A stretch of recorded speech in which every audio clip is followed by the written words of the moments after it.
Truth channel ప్రేక్షక దేవుళ్లకు కొండ శ్రీనివాస్ పూర్వ విద్యార్థుల సమావేశ సందర్భంగా ఉపస్థితులైనటువంటి ఎదిగి స్థిరపడిన పూర్వ విద్యార్థులందరినీ కలుసుకొనడం, చాలా కాలంగా కలవనటువంటి మా స్నేహితులను కలవడం చాలా ఆనందంగా ఉంది. ముందుగా ఈ సమావేశం ఏర్పాటు చేసినటువంటి ముఖ్యులకి అభివందనాలు తెలియజేసుకుంటున్నా.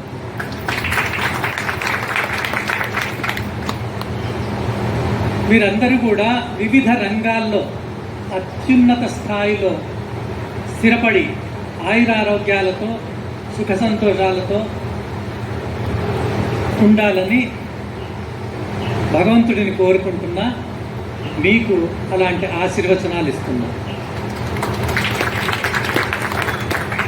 మీ క్లాస్మేట్స్ను పరిచయం చేసినటువంటి ఈ పాఠశాలతో ఏర్పడ్డ ఆత్మీయ అనుబంధం మీ జీవితంలో మరుపురాని మర్చిపోలేనటువంటి అనుబంధాన్ని ఇస్తుంది. అద్భుతమైన పునాదులు వేసినటువంటి ఈ పాఠశాల జీవితంలో మీరు ఎంతో దూరం ప్రయాణించడానికి తోడ్పడింది. బాహ్య ప్రపంచంలో మిమ్మల్ని గొప్పగా యోగ్యమైన వాళ్ళుగా తీర్చిదిద్దడానికి ఉపయోగపడిందని సగర్వంగా చెప్పుకోవచ్చు. మీరందరూ మీ అనుభవాలను చాలా చక్కగా పంచుకున్నారు. అవి విని మా విద్యార్థులు ఇంత స్థితికి చేరుకొనగలిగినారు కదా అని మాకెంతో తృప్తిగా సంతోషంగా అనిపించింది. ఈ పాఠశాలతో నాకు కూడా ఎనలేని అనుబంధం ఉంది. కొన్ని మధుర స్మృతులను నాకు అందించింది, కొన్ని మైలురాళ్లను కూడా అందించింది. ఈ పాఠశాలలో చేరినప్పుడు నేను కేవలం BSc B.Ed అంతే. ఆ తర్వాత ఈ పాఠశాలలోకి చేరిన తర్వాత MSc చేయాలన్న కుతూహలం కలిగింది. పక్కవారిని చూసి, మిగిలిన వాళ్ళని చూసి ఆ కుతూహలంతో MSc ఎంట్రన్స్ రాసి MSc సీట్ తెచ్చుకొని MSc చేయడం జరిగింది. MSc అయిపోగానే మన ఇన్నారెడ్డి గారు వారి ప్రోద్బలంతో ఇద్దరం కలిసి MD కూడా చేద్దాం సార్ అని ప్రోత్సహించినారు. అప్పుడు నాకు సమయం కుదరడం లేదు అని అంటే, మీకేం పర్వాలేదు, నేనే ఫీజు కట్టేసి వస్తాను, నేనే ఫామ్ ఫిలప్ చేసి వస్తాను, మీరు ఫామ్ తీసుకొస్తే సంతకం చేసి ఇవ్వండి చాలు అన్నారు. సరే అని చెప్పేసి సార్ చెప్పినట్టుగా సంతకం చేశాను. దాంతో MD కూడా పూర్తయిపోయింది. అప్పుడు MSc M.Ed. ఈ పాఠశాలలో ఉన్నప్పుడే ఉత్సాహాన్ని చంపుకోలేక MPhilలో చేరాలనిపించింది. అది మా ప్రొఫెసర్ గారి ప్రోత్సాహంతో MPhilలో కూడా చేరడం జరిగింది. ఈ పాఠశాలలో ఉన్నప్పుడే MPhil కూడా పూర్తయిపోయింది. పూర్తయిన తర్వాత PhD అడ్మిషన్కి అప్లై చేశాను. PhDలో సీట్ వచ్చింది. అంతదాకా ఈ పాఠశాలలోనే ఉన్నాను. సీట్ వచ్చిన తర్వాత అప్పటికి MSc అయిపోయింది కాబట్టి JL ప్రమోషన్ వచ్చింది. జూనియర్ లెక్చరర్గా సదాశివపేటకు వెళ్ళిపోవడం జరిగింది. అంటే 14 సంవత్సరాలు ఈ పాఠశాలలో నేను పనిచేసింది మొత్తం. అక్కడ వెళ్ళిన తర్వాత PhD కంప్లీట్ చేయడం అయిపోయింది. PhD కంప్లీట్ చేయడం అయిపోయింది. కొన్ని కోర్టు కేసుల వల్ల వెంటనే నాకు డిగ్రీ కాలేజ్ ప్రమోషన్ రాలేదు, బాగా డిలే అయిపోయింది. ఆ తీర్పు వచ్చే లోపలే నేను రిటైర్ అయిపోయినాను. 2008 అప్పుడు నేను రిటైర్ అయిపోయినాను. రిటైర్ అయిపోయిన తర్వాత PhD క్వాలిఫికేషన్ కూడా ఉంది కాబట్టి ఇంజనీరింగ్ కాలేజీ వాళ్ళ దగ్గర ప్రొఫెసర్ పోస్ట్కి రమ్మని చెప్పేసి నాకు చెబితే నేను అందులో ఏరోనాటికల్ ఇంజనీరింగ్లో ప్రొఫెసర్గా చేరిపోవడం జరిగింది. అక్కడ ఒక 10 సంవత్సరాలు పనిచేశాను ఆఫ్టర్ రిటైర్మెంట్. అప్పుడే ఒక 8 మంది PhDలను కూడా తయారు చేయడం జరిగింది. అప్పుడు ప్రారంభమైనటువంటి రీసెర్చ్ రివ్యూ కానీ, రీసెర్చ్ పేపర్స్ రాయడం కానీ, రీసెర్చ్ యాక్టివిటీస్ ఇప్పటికీ కొనసాగుతూనే ఉన్నాయి. ఏరోనాటికల్ ఇంజనీరింగ్లో ఇంకా వాళ్ళు పనిచేయమని అడిగినప్పటికీ కరోనా వల్ల నేను మానేశాను. మా అమ్మాయిలు అబ్బాయి వాళ్ళందరూ కూడా అవసరం లేదు, మీరు చేయాల్సిన అవసరం లేదు, ఈ కరోనా పీరియడ్లో వెళ్ళి ఎందుకు కష్టపడతారు, వద్దు అని చెప్పేసి చెప్పినారు. కాబట్టి 2020లో అనుకుంటాను మానేశారు. ఇక అప్పటి నుంచి కాలేజీకి వెళ్ళలేదు. ఆ తర్వాత సోషల్ యాక్టివిటీస్ నడుస్తున్నాయి, కానీ రీసెర్చ్ యాక్టివిటీస్ మాత్రం ఇప్పటికీ కూడా కొనసాగుతూనే ఉన్నాయి. కొన్ని రీసెర్చ్ పేపర్స్ వస్తాయి, వాళ్ళకి సలహాలు ఇవ్వడము, సంప్రదింపులు చేసేసి వాళ్ళకి ఏమైనా అవసరమైన డౌట్స్ ఉంటే తీర్చడం, కొన్ని రీసెర్చ్ పేపర్స్ రాయడము, రీసెర్చ్ యాక్టివిటీస్ చేయడము, ఇలాంటివి మాత్రం జరుగుతూనే ఉన్నాయి. ఇక రిటైర్ అయిన తర్వాత సోషల్ యాక్టివిటీస్లో పాల్గొన్నా. సీనియర్ సిటిజన్ అసోసియేషన్ ఒకటి ఏర్పాటు చేశాం, దాంతో ఒక బిల్డింగ్ కూడా కట్టించాను. అందులో నేనే ప్రెసిడెంట్గా ఉండి పని యాక్టివిటీస్ చేస్తున్నా. ఇది విద్యారంగానికి సంబంధించింది. ఇంకొకటి మధురానుభూతినిచ్చినటువంటిది ఏమిటంటే, ఈ జిల్లా పరిషత్ ఉన్నత పాఠశాల నుండి డిస్ట్రిక్ట్ లెవెల్లో, స్టేట్ లెవెల్లో, సౌత్ ఇండియా లెవెల్లో, నేషనల్ లెవెల్లో కూడా సైన్స్ ఫేర్లో పాల్గొని ప్రైజ్ తీసుకురావడం జరిగింది. ఈ పాఠశాల నుండి నేషనల్ లెవెల్ ప్రైజ్ వచ్చింది. రాష్ట్రపతి వెంకటరామన్తో ఫోటో దిగడం కూడా జరిగింది. ఇది జిల్లా పరిషత్ పాఠశాలల చరిత్రలో మొదటిది. అంతవరకు ఏ జిల్లా పరిషత్ పాఠశాల కూడా నేషనల్ లెవెల్ వరకు సైన్స్ ఫేర్లో పోయింది లేదు. కానీ ఈ పాఠశాల మాత్రం మొదటిసారిగా నేషనల్ లెవెల్ వరకు సైన్స్ ఫేర్లో పోయింది. మన విద్యార్థులు, అప్పటి విద్యార్థులు ఇప్పుడు ఎవరు లేరనుకుంటా, వాళ్ళు కూడా మీకంటే బాగా పెద్దవాళ్ళు. ఇది నేషనల్ లెవెల్ వరకు పోవడంలో ఇది కూడా ఒక మైలురాయిలాగా నాకు అనిపించింది. ఇక ఇంకొక మధుర స్మృతి ఏమి ఇచ్చింది అని అంటే, ఈ పాఠశాలలో ఉన్నప్పుడే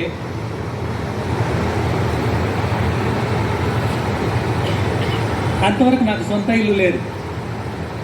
ఒక సొంత ఇంటి ఏర్పాటు చేసుకుందామన్న ఆలోచన కలిగింది ఈ పాఠశాలలో ఉన్నప్పుడు.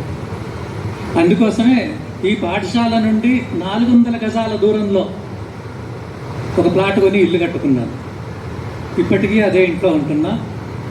బహుశా అందరికంటే దగ్గరగా ఉన్నవాడిని నేనే అనుకుంటా. ఈ పాఠశాలకి కేవలం 400 మీటర్ల దూరంలో అందుబాటులో ఉన్నా.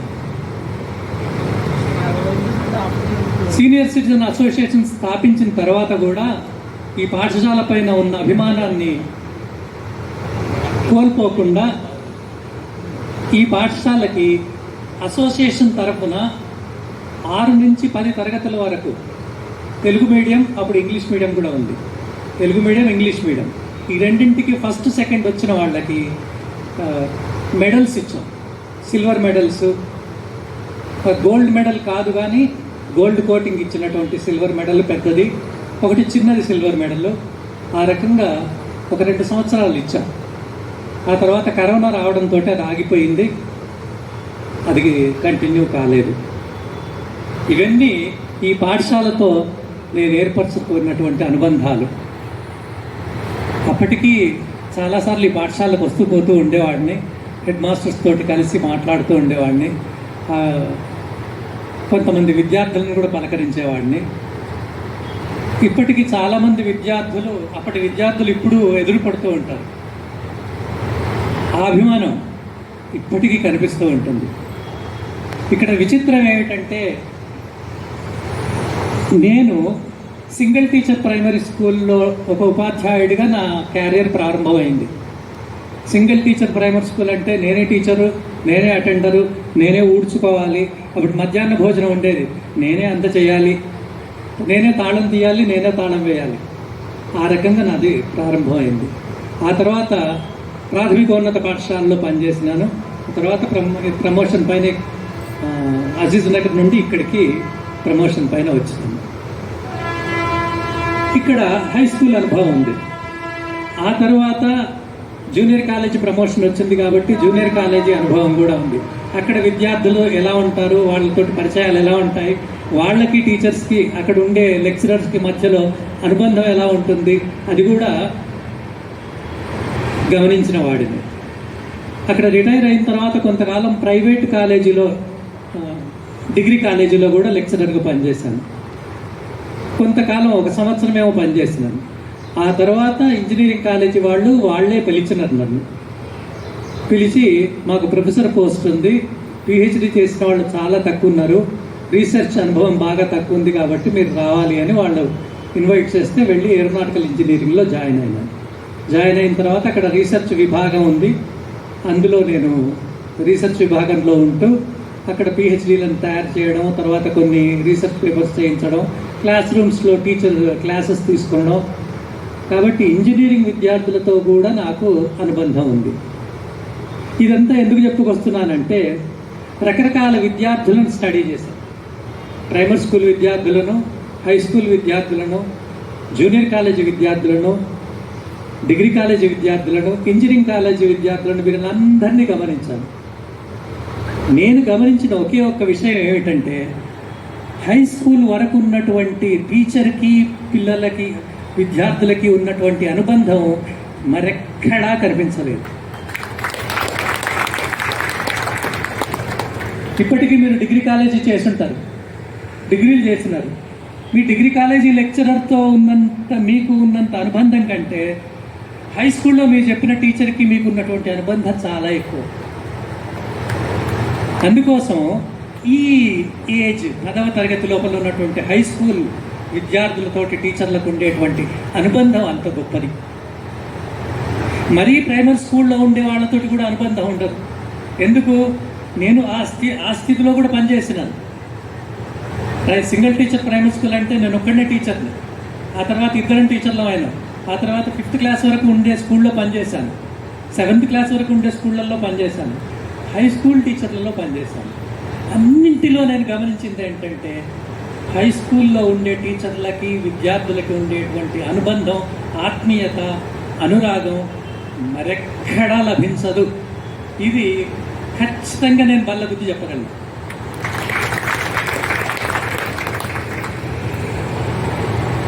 ఈ అనుబంధం ఇలాగే కొనసాగుతూ ఉంటుంది. అందుకే ఎంతోమంది విద్యార్థులు ఇప్పటికీ కూడా కలిస్తే రోడ్డు మీద, మొన్న ఒకతను రోడ్డు మీద కలిసి అందరూ చూస్తున్నారు, రోడ్డు మీదనే కాళ్ళకు దండం పెట్టినాడు. మన దగ్గర ఇక్కడ రామచందర్ అనే ఒక విద్యార్థి ఉండేవాడు, కొండాపూర్లో ఉండేవాడు. అతను జిహెచ్ఎంసీలో అపాయింట్మెంట్ వచ్చింది, జిహెచ్ఎంసీలో పనిచేస్తున్నాడు. ఒకసారి నాకేదో చిన్న పనిపడి జిహెచ్ఎంసీ ఆఫీస్కి వెళ్ళినాను. జిహెచ్ఎంసీ ఆఫీస్కి వెళ్తే అక్కడ రామచందర్ ఉన్న విషయం కూడా నాకు తెలియదు. అయితే రామచందర్ కోసం వచ్చినాను అని అంటే పలానా దగ్గర ఉన్నాడు సార్ అంటే నేను వెళ్తే అక్కడ ఉన్నాడు. అక్కడ డిప్యూటీ కమిషనర్ వాళ్ళు, పెద్ద పెద్ద ఆఫీసర్లు అందరూ ఉన్నారు. వాళ్ళందరూ ఉన్నా కూడా వాళ్ళందరూ ఎదురుగా వచ్చేసి నా కాళ్ళకు దండం పెట్టేసింది. నాకు ఆశ్చర్యం వేసింది. వాళ్ళ ఆఫీసర్స్ ఉన్నారు, పెద్ద పెద్ద డిప్యూటీ కమిషనర్స్ ఉన్నారు, వాళ్ళందరూ ఉన్నా కూడా వచ్చి నా కాళ్ళకి దండం పెట్టేసి ఇంత దూరం కష్టపడి వచ్చినారే ఏంటి సార్, ఎందుకు సార్ అని అన్నారు. అంటే నాకు ఒక చిన్న పని ఉంది, ఈ పని కోసం వచ్చాను అని అంటే సరే అని చెప్పేసి ఆ అప్లికేషన్ తీసుకొని కనీసం ఫీజు ఇస్తా అంటే కూడా తీసుకోకుండా దానికి కావాల్సినటువంటి ఫీజు కూడా అతనే కట్టేసి సర్టిఫికెట్ తీసుకొని నాకు ఇంటి దాకా తీసుకొచ్చి ఇచ్చిపోయింది. ఆ అనుబంధం హై స్కూల్ టీచర్స్ దగ్గర కాకపోతే ఇంకెవరి దగ్గర ఉంటుంది? అందుకోసమే నేను రాగానే కూడా మీరు మీ గురించి పరిచయం చేసుకోండి, మీ ఫ్యామిలీ గురించి, మీ పిల్లల గురించి, మీరు చేసే పనుల గురించి పరిచయం చేసుకోండి అని అంటే నాకు ఒక్కసారి అది గుర్తొచ్చింది. అందుకోసమే చెప్తూ ఉంటే కళ్ళల్లో నుంచి నీళ్ళు వచ్చినాయి నాకు. అది అనుబంధం, అది అనురాగం. ఈ అనుబంధం, మీకు అనురాగం హై స్కూల్ టీచర్స్ తప్ప మీకు ఖచ్చితంగా చూడండి ఎక్కడా దొరకదు. అందులో ప్రభుత్వ పాఠశాలల్లో ఇంకా ఎక్కువ. ఇదే మా పిల్లలందరూ కూడా ఫాదర్ స్కూల్లో అక్కడ ఇక్కడ చదివినారు. వాళ్ళ దగ్గర ఇది ఉందా అంటే ఇట్లాంటి కల్చర్ లేదు, ఇట్లాంటి అభిమానం లేదు. వాళ్ళు ఏదో కార్యక్రమం ఏర్పాటు చేసుకుంటారు. ఎందుకొరకు ఏర్పాటు చేసుకుంటారు అంటే వాళ్ళు కలవాలి, హ్యాపీగా ఎంజాయ్ చేయాలి, ఆ రకంగా మాత్రమే ఏర్పాటు చేసుకుంటారు. కానీ ఉపాధ్యాయులని ఈ రకంగా సన్మానించడం, ఉపాధ్యాయులకు తమలో ఉన్నటువంటి ఆత్మీయతను అభిమానాన్ని, అనురాగాన్ని వ్యక్తం చేయడానికి మాత్రం వాళ్ళు ఎప్పుడు చేసుకోలేదు. ఇది నేను గమనించింది మన పాఠశాలల్లోనే. ఇది సగర్వంగా నేను చెప్పుకొనగలను. నేను ప్రైవేట్ స్కూళ్ళల్లో కూడా పనిచేస్తున్నాను. ఇప్పటికీ ఇంజనీరింగ్ కాలేజ్ వాళ్ళు పిలుస్తుంటారు, వెళ్తుంటారు. కానీ వాళ్ళ దగ్గర ఈ ఆత్మీయత పంచుకోవడం కానీ గట్టి ఉండదు. వాళ్ళని పిలవడం, సన్మానం చేయడం, పంపించేయడం, ఆ తర్వాత ఏమంటారు డీజే పెట్టుకోవడం, డాన్సులు చేయడం, వెళ్ళిపోవడం. ఇక్కడ గమనించేది ఏంటి, దానికి దీనికి చాలా తేడా ఉంది. ఇక్కడ మేము ప్రాధాన్యత ఇచ్చేది ఆ డీజేలకు వాటి కోసం కాదు, ఆత్మీయతను వ్యక్తం చేసుకునడానికి. అది నాకు చాలా బాగా అనిపించింది.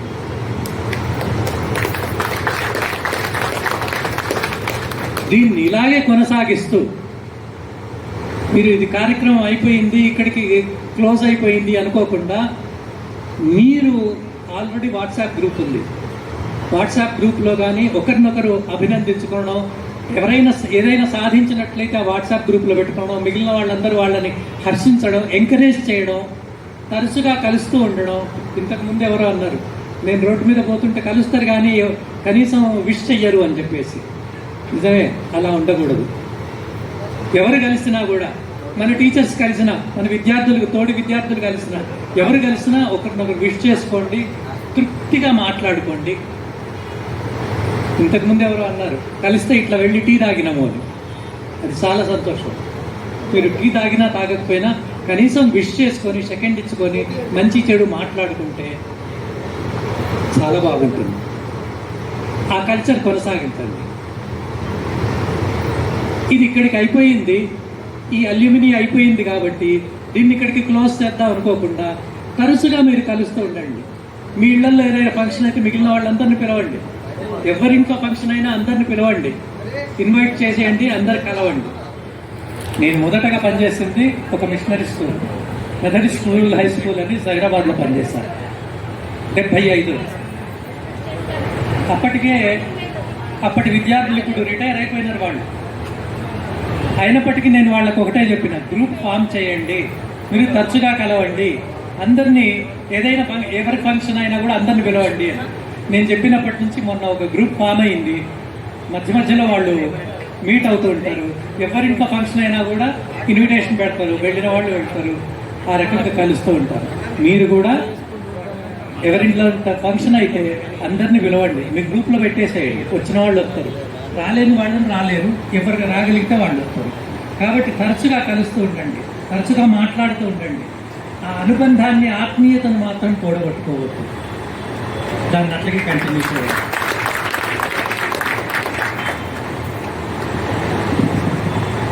ఇన్ని టెస్టిమోనియల్స్ ఇచ్చినటువంటి ఈ పాఠశాల నాకు చాలా మధుర స్మృతులను ఇచ్చింది. కాబట్టి చాలా సంతోషంగా ఉంది ఇంతమందిని చూడడం. నేను మిమ్మల్ని ఎవరిని చూడగానే గుర్తుపట్టలేను. ఎందుకు? మీరు అప్పుడు చాలా చిన్నపిల్లలు. బహుశా నేను వెళ్ళేటప్పటికి మీరు 10th కూడా లేరు, మీరు 8th ఉన్నారనుకుంటా. కొంతమంది మాత్రమే మళ్ళీ కలుస్తూ మధ్యలో కలుస్తూ పరిచయం ఉన్నారు, కొంతమంది మాత్రమే. చాలామంది విద్యార్థులను నేను గుర్తుపట్టలేకపోయినా. కాబట్టి నేను మిమ్మల్ని పరిచయం చేసుకోమని అడిగింది. మీ అందరికీ మీరు పరిచయం, కానీ మీరు ఆ రకంగా చెప్పుకుంటే నాకు పరిచయం అవుతారు కదా అన్నది నా స్వార్థం కొద్దిగా. కాబట్టి ఇట్లాంటి అనుభవాలను ఇచ్చినటువంటి ఈ పాఠశాలను నేను ఎప్పుడూ మర్చిపోలేను. ఇంత మధుర స్మృతులను ఇచ్చినటువంటి విద్యార్థులను కూడా నేను ఎప్పుడు మర్చిపోలేను. అందరికీ ఈ అవకాశం కల్పించినందుకు మరొకసారి మనసారా అభినందనలు తెలియజేసుకుంటూ, నేను అభివందనాలు అనలేను, ఆశీర్వదించే స్థానంలో ఉన్నాను కాబట్టి అభివందనాలు అనలేను, అభినందనలు తెలియజేసుకుంటూ ముగిస్తున్నాను. Thank you for all.